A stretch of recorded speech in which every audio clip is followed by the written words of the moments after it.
It's a phrase that seems simple, almost too simple. But if you sit with it for a moment, it's the tension that shapes our lives every single day.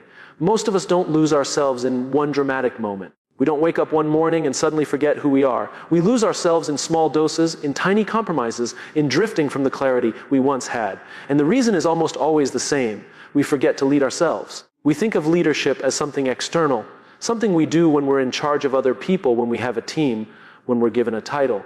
But the truth is, the first and hardest person you ever have to lead is yourself. And the stakes couldn't be higher, because if you don't lead yourself, you don't just stand still. You lose yourself. You drift, you disconnect, you get pulled in directions you never chose. Think about it. How many times have you looked back and thought, how did I get here? It wasn't because you made one terrible decision. It was because you weren't steering. Life has a way of putting you on autopilot. There are emails to answer, deadlines to meet, bills to pay. And if you don't pause, if you don't decide, the days begin to decide for you. Suddenly you're not choosing your direction, you're reacting to circumstances. That's not leading. That's drifting. And drifting always leads to losing. Here's the thing about clarity. It's not about having all the answers. It's about knowing your why. Why are you doing what you're doing? Why are you pursuing the career you've chosen, the habits you've built, the relationships you keep? If the answer is vague or absent, it means you're being carried, not leading. Clarity doesn't mean certainty. It means direction. It's the difference between saying, I don't know what tomorrow holds, but I know what I'm working toward, and saying, I'll just see what happens. One of those paths is leadership. The other is loss. Leading yourself requires discipline. And I don't mean the harsh, punishing kind of discipline. I mean the discipline of intentional choices. Every morning when you wake up, you're at a crossroads. You can choose by default. Grab your phone, scroll endlessly, fall into the familiar patterns that require no thought, or you can choose with intention. You can set aside 5 minutes of stillness. You can decide to take one action that serves your future, not just your comfort. That's what self-leadership looks like. It's not glamorous. Nobody applauds when you choose to exercise instead of hitting snooze, or when you open a book instead of mindlessly scrolling. But those choices shape whether you're leading or losing. And this is where values come in. Your values are your compass. They tell you what matters most. They anchor you when the world pulls you in 100 directions. Without values, you're tossed around by every wave of opinion, every cultural trend, every comparison to someone else's life. You start chasing what looks shiny instead of what feels true. That's how you lose yourself. But when your values guide you, every choice, even the small, invisible ones, keeps you aligned. You don't just move forward, you move forward as yourself. One of the greatest misunderstandings about self-leadership is that it requires massive, heroic actions. What it requires is consistency. Small, steady, intentional steps. Leading yourself isn't about suddenly transforming overnight. It's about choosing today to do the thing that your future self will thank you for. It's about building trust with yourself through action. When you say you're going to do something and you follow through, you're proving to yourself that you can be counted on. And when you break those promises, you begin to doubt yourself. That's the quiet erosion of self-leadership. Let me give you an example. Imagine you commit to writing for 10 minutes a day, just 10 minutes. It's so small it almost feels silly.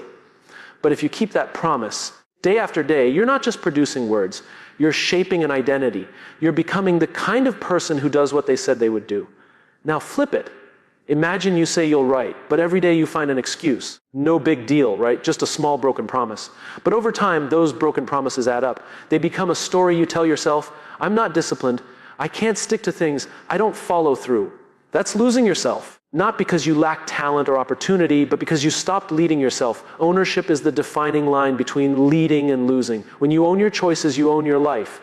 When you blame circumstances or people or timing, you hand over your power. You're no longer leading. You're waiting for someone else to decide your future. And the waiting never ends. But ownership is liberating, because when you own your choices, even the hard ones, you realize you're not at the mercy of life. You're steering. You may not control the wind, but you can adjust your sails. Here's the irony. Many of us are good at leading others before we learn to lead ourselves. We show up for our teams, our families, our friends. We keep our promises to them. But when it comes to ourselves, we let things slide. We forgive ourselves too easily for quitting, for avoiding, for drifting. But how can you expect others to follow you if you're not even following yourself? Leadership starts internally. If you want to be trusted, you first have to trust yourself. If you want to inspire others, you first have to inspire yourself with your own example. Self-leadership isn't about perfection. You'll fail, you'll stumble, you'll drift at times. But the point isn't to never get lost. It's to notice when you are and choose to lead again.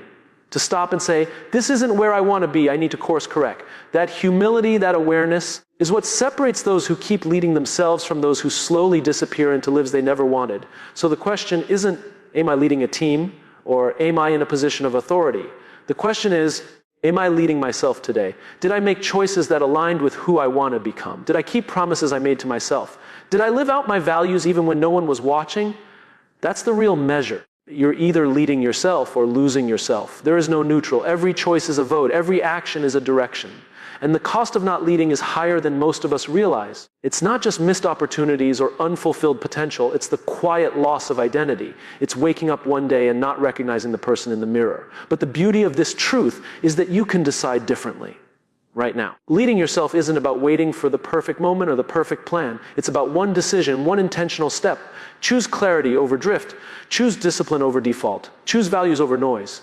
Choose ownership over blame. Because at the end of the day, the most important person who needs your leadership is you. And if you can lead yourself with clarity, consistency, and courage, you won't just avoid losing yourself. You'll discover who you truly are. There's a tension we all live with everyday discipline or default. It sounds harsh, but it's not about punishment. It's about whether we are intentional or whether we let life decide for us. Discipline is the tool of self-leadership. Default is the trap of self-abandonment. One path builds who we're becoming, the other path erodes it quietly, invisibly, until we wake up wondering why we feel so far from ourselves. Think about the way most mornings begin. The alarm goes off. There's that pause, that tiny moment of choice. Do I get up now or do I hit snooze? It seems so small, almost laughably insignificant. But it's in those small choices that our future is shaped. Discipline says, you made a promise to yourself. Keep it. Default says, it's fine, tomorrow you'll start fresh. One of those paths builds trust with yourself. The other slowly chips it away. Discipline is not about forcing yourself into a rigid, joyless routine. It's not about grinding for the sake of grinding. It's about being intentional. It's about choosing what matters most over what feels easiest right now. It's not always dramatic. In fact, most of the time it's boring. It looks like shutting your laptop at a certain time because you promised yourself to protect your sleep. It looks like taking the walk, making the call, doing the task that future you will thank you for. Even though present you would rather avoid it, default, on the other hand, is seductive. It whispers, just one more scroll, just one more episode, just one more day off the habit. And the danger is, default doesn't feel destructive in the moment. It feels comfortable. It feels easy. But comfort without direction always has a cost. Default leads us to a place where our lives are no longer the product of our decisions, but of our excuses. And that's where we begin to lose ourselves. The most dangerous thing about default is that it disguises itself as harmless. Skipping the gym once doesn't ruin your health. Delaying the project once doesn't destroy your career. Ignoring your values once doesn't erase your integrity. But when those just once moments stack up, they build momentum. Suddenly, weeks turn into months, and the identity you wanted to build never arrives. Not because you didn't dream big enough, but because you defaulted too often. Discipline, on the other hand, builds quietly. You rarely see immediate results. It's frustrating because we live in a culture obsessed with instant gratification. We want the body in a month, the success in a week, the breakthrough in a day. But leadership, especially self-leadership, doesn't work that way. Discipline is invisible at first. You won't see the impact of one workout, one practice session, one moment of resisting distraction. But stack them, repeat them, stay with them, and suddenly you wake up 6 months later and realize you become someone different. Someone stronger, someone more reliable, someone you trust. That's the power of discipline. It transforms identity. Every time you keep a promise to yourself, you cast a vote for the person you want to become. And every time you break one, you cast a vote for the person you fear becoming. That's why self-leadership isn't measured in grand achievements, but in daily consistency. The leader inside you is built not when it's convenient, but when it's difficult. The question then becomes, how do we stay disciplined when default feels so tempting? The answer lies in vision. Discipline without vision feels like punishment. But when you connect discipline to a bigger why, it becomes purpose. It shifts from I have to I get to. Waking up early isn't about torture. It's about creating space for the life you said you wanted. Turning down distractions isn't about missing out. It's about honoring your own path. Discipline isn't a burden when it's tied to meaning. It becomes a form of respect for your time, your values, and your future self. I remember a friend who wanted to run a marathon. At the start, she hated running. Every step felt miserable. She had no natural talent for it, but she tied her discipline to something bigger. For her, it wasn't about the race. It was about proving to herself that she could commit to something hard and finish it. So every morning, when default whispered, stay in bed, discipline reminded her, this is who you said you want to become. And months later, when she crossed that finish line, it wasn't about the medal. It was about the identity she built in the process. That's what discipline does. It carves out the person you're proud to be. Default never does that. Default is the slow decay of your potential. It's not obvious at first, but over time, it's devastating. You don't notice you're losing yourself until the gap between who you are and who you want it to be feels overwhelming. The worst part of default isn't failure, it's regret. Failure is feedback, regret is final. Discipline may be hard now, but default is harder later. Here's the truth: we don't rise to the level of our goals. We fall to the level of our discipline. Everybody wants the outcome. Everybody wants growth, success, fulfillment. But not everyone wants to make the small, daily choices that lead there. That's why leadership begins with you. Because if you can't lead yourself into discipline, you'll default into a life that isn't truly yours. And let me be clear, discipline is not about never slipping, you will. We all do. But discipline means noticing, correcting, and returning to the path. Default means shrugging, excusing, and letting go of the path altogether. One builds resilience. The other builds resignation. Which one are you choosing? When we talk about self-leadership, it's easy to think about big, inspiring moments, taking a leap, starting a business, reinventing yourself. But those moments are built on the back of discipline. They're only possible because of the countless ordinary choices no one else saw. Self-leadership doesn't start on a stage. It starts in the quiet, unseen moments where you choose discipline over default. So tomorrow when you wake up, you'll face the same crossroads. You'll hear the same whispers of default. And you'll have the same opportunity to lead yourself. That moment won't be dramatic. Nobody else will notice. But you will, and that's enough. Because the difference between leading yourself and losing yourself is not made in a single grand decision.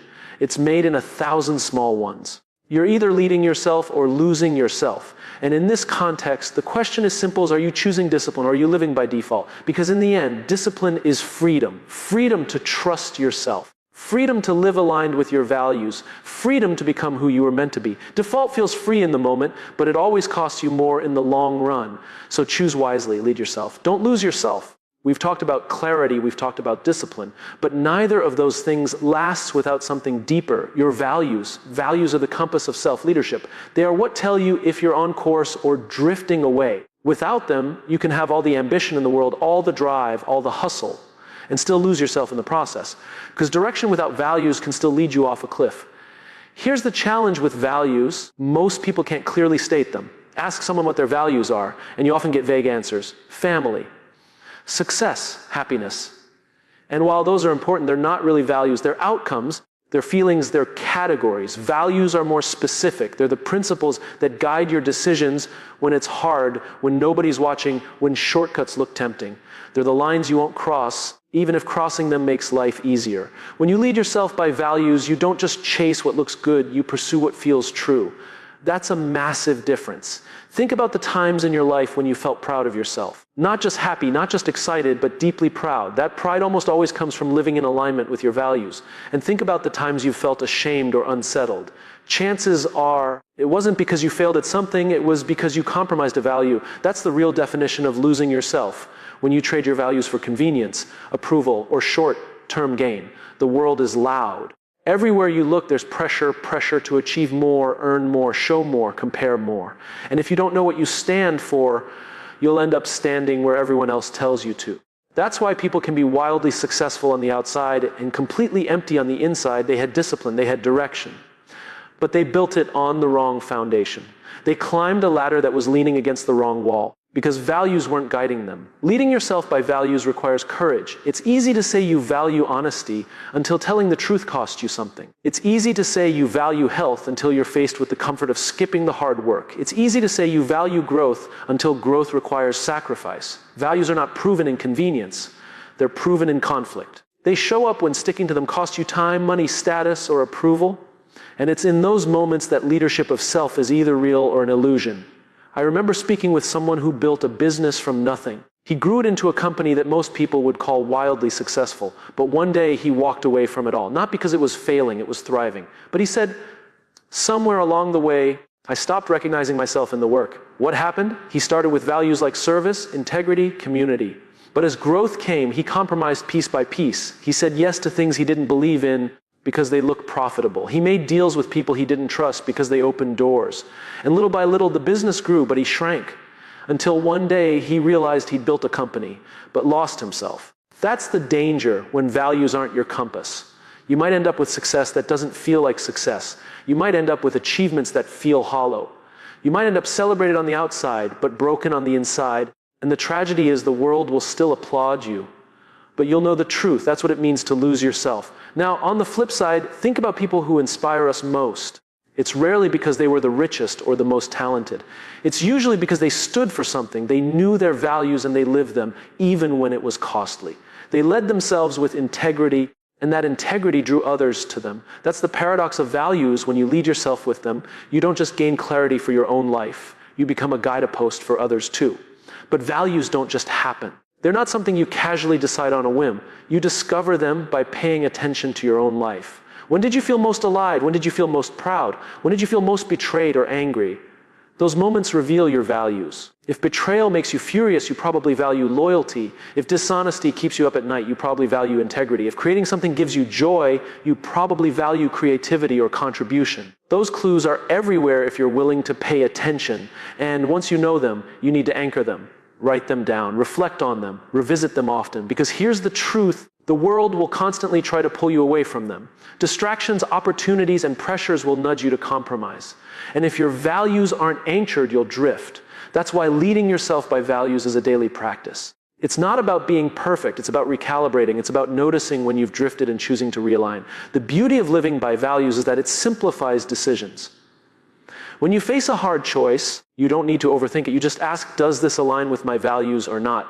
And if it doesn't, the answer is no, even if it's the easier or more attractive option. That's what self-leadership looks like. It's not always glamorous. Sometimes it means turning down opportunities others would die for. Sometimes it means disappointing people. Sometimes it means walking away. But every time you choose values over compromise, you gain something greater. You keep yourself. Without values, discipline becomes aimless. You can be disciplined at chasing money, approval, status, or success. But discipline without values just makes you efficient at losing yourself faster.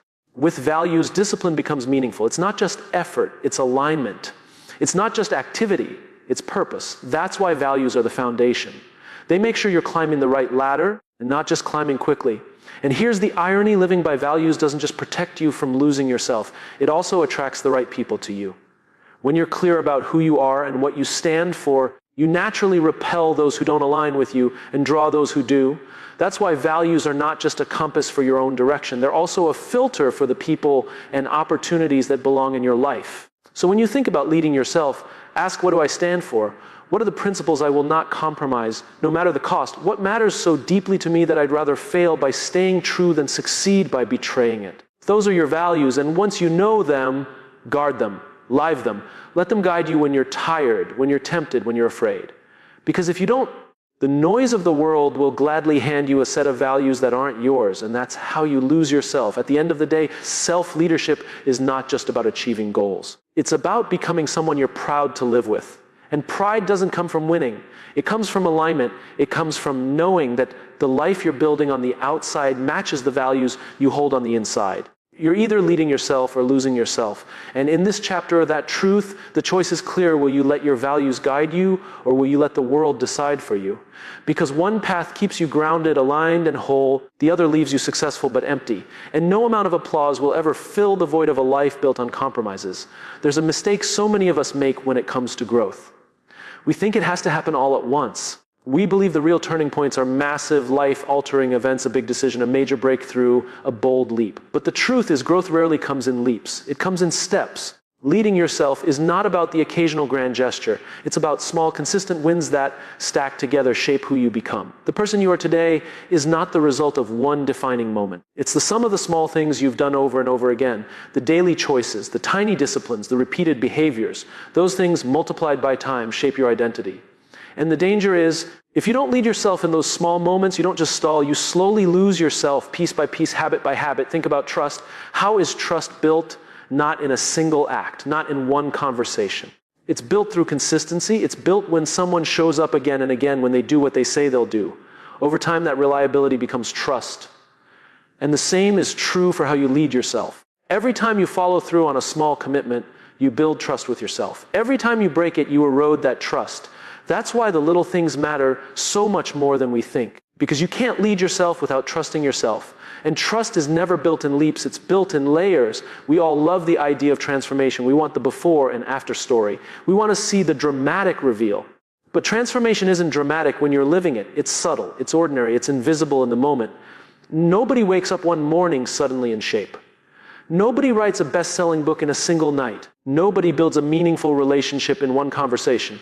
It's the accumulation of small intentional actions over time. That's what creates change. That's what creates identity. But here's the hard part. Small wins don't feel like wins at first. They feel insignificant. Reading 10 pages of a book feels trivial. Writing a single paragraph feels laughable. Going for a short walk feels like it doesn't matter. And that's where most people lose themselves, not because they didn't try, but because they gave up too soon. They didn't trust the process of small wins. They wanted the big leap, the instant transformation, the overnight success. And when it didn't come, they defaulted back to old habits. Self-leadership is having the vision to see what others can't see. The long-term power of consistency. It's believing that the small choices repeated faithfully will add up to something extraordinary. It's choosing to value the invisible over the immediate. Because while no single action defines you, the pattern of your actions always will. Let me give you an example. Imagine two people who both decide they want to become healthier. The first one goes all in. They overhaul their diet, start an intense workout program, buy all the gear, make a dramatic announcement. But because the change is so drastic, they can't sustain it. Within weeks, they're burned out, frustrated, and back to where they started. The second person takes a different approach.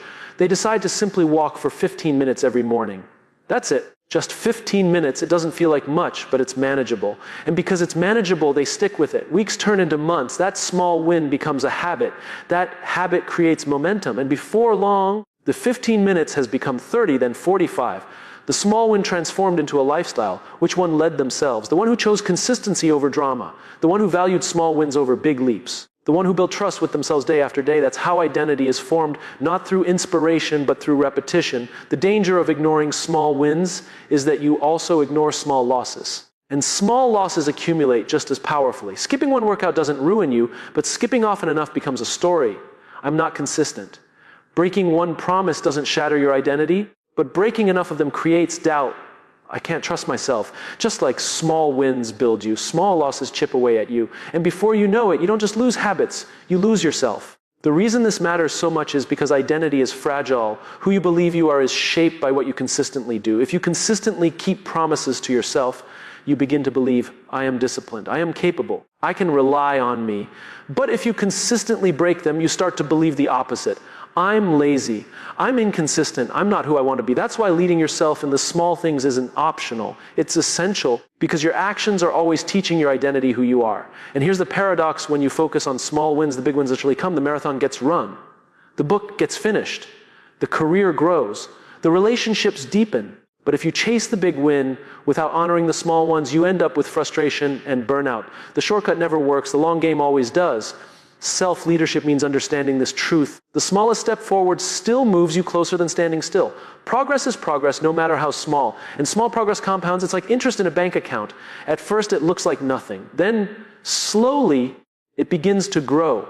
And eventually, it multiplies into something massive. That's the power of consistent small wins. They're invisible at first, but unstoppable in the end. It's easy to admire people who seem extraordinary and forget that their extraordinariness was built on ordinary habits. The athlete who wins gold didn't just train hard one day. They trained consistently every day. The artist who creates a masterpiece didn't just have one burst of inspiration. They showed up to the canvas over and over. The leader who changes lives didn't just give one great speech. They lived their values daily until people trusted them. Behind every extraordinary story is a long trail of small, ordinary wins. So the question isn't, what big leap should I take? The question is, what small win can I create today? Can you keep one promise to yourself? Can you do one thing that aligns with the person you want to become? Can you choose one action that builds trust with yourself? Because if you can do that today and tomorrow and the day after, you'll create a trajectory that's unstoppable. Here's the most empowering part. Small wins are always within your control. Life can take away opportunities, resources, circumstances. But it can't take away your ability to make one small intentional choice today. That's the kind of power no one can strip from you. And that's the kind of power that leads to lasting self-leadership. You're either leading yourself or losing yourself. And in this context, the difference is simple. Leading yourself means honoring the power of small, consistent wins. Losing yourself means dismissing them as too small to matter. But the truth is everything matters, every choice counts, every action adds up. At the end of your life, you won't be defined by a single leap. You'll be defined by the countless small steps you took along the way. And the question will be, did those steps lead you closer to who you wanted to become or further away? The answer depends on how you lead yourself today. There's a line that separates people who grow from people who get stuck. It's not intelligence. It's not opportunity. It's not talent. It's ownership. Ownership is the defining difference between leading yourself and losing yourself. Because when you own your choices, you own your life. When you don't, you hand it away to circumstances, to excuses, to other people's expectations. And the truth is, you can't lead yourself if you're not willing to take responsibility for yourself. Here's what's uncomfortable. Ownership is hard. Blame is easy. Blame feels good in the moment. It lets us point at someone else and say, it's their fault. It's the system. It's the timing. It's the economy. It's the boss. And maybe all of that is true. Maybe those things really did make it harder.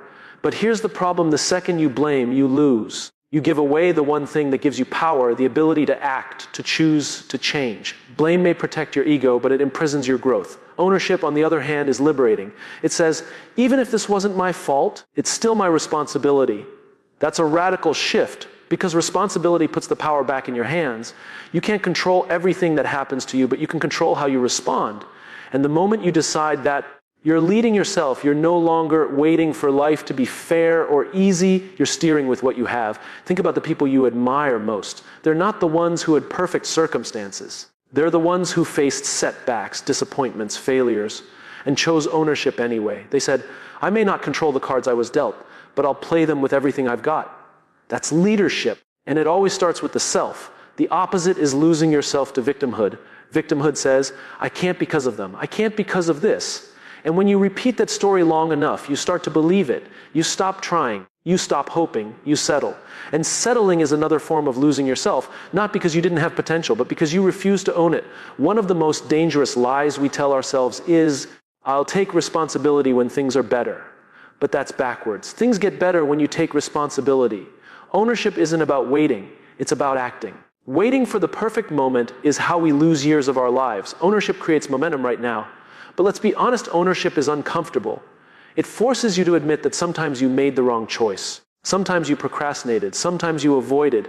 Sometimes you said yes when you should have said no. Ownership asks you to look at yourself in the mirror and say, I am where I am in part because of me. That's not easy. But it's also not the end of the story. Because once you admit it, you can change it. Once you own it, you can shift it.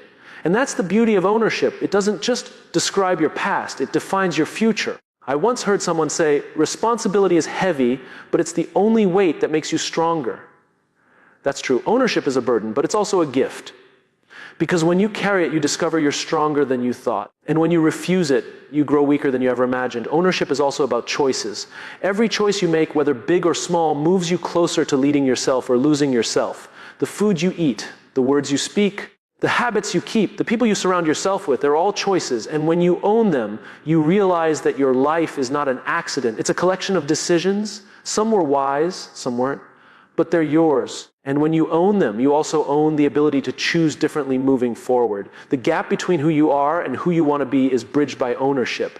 You can dream all day, but if you don't take responsibility for your actions, dreams remain fantasies. You can set goals, but if you don't own the daily choices that move you toward them, goals remain lists. Ownership is the hinge between intention and reality. Without it, nothing changes. With it, everything can. Here's the irony: ownership doesn't limit you. It frees you. People think responsibility is restrictive, like a set of rules holding you back. But it's actually the opposite. When you take ownership, you stop waiting for someone else to rescue you. You stop waiting for permission. You stop waiting for luck. You realize you already have the power to start moving, to start building, to start becoming. Ownership is freedom disguised as responsibility. Now, what does losing yourself look like in this context? It looks like living a life full of excuses. It looks like saying, I could have, but it looks like shifting blame so often that you forget you ever had a choice. And slowly you start to believe the excuses you've repeated. That's the tragedy. You begin to live a story where you're not the author anymore. You're just a character reacting to everything else. That's not leadership. That's surrender. But leading yourself means writing your own story. It doesn't mean you control everything that happens, but it means you decide what the story says about you. Did the setback define you or refine you? Did the failure end you or teach you? Did the obstacles stop you or sharpen you? Ownership decides. Without it, you lose yourself to the narrative life writes for you. And here's the final truth about ownership: it's contagious. When you lead yourself by owning your choices, others notice. They may not say it, but they see it. And over time, your example gives them permission to own it. That's the quiet power of self-leadership. You're not just leading yourself, you're creating a ripple effect. You're either leading yourself or losing yourself. And when it comes to ownership, the choice is clear. You can spend your life waiting, blaming, excusing, and lose yourself slowly, quietly, invisibly. Or you can decide right now to own it. To say, this is my life, these are my choices, and I will take responsibility for where I am and for where I'm going. It won't be easy. Ownership rarely is, but it will always be worth it. Because in the end, ownership isn't just about controlling outcomes. It's about becoming someone you can respect, someone you can trust, someone who, no matter what happens, knows they didn't hand their life away. And that, more than any success or achievement, is the true reward of self-leadership.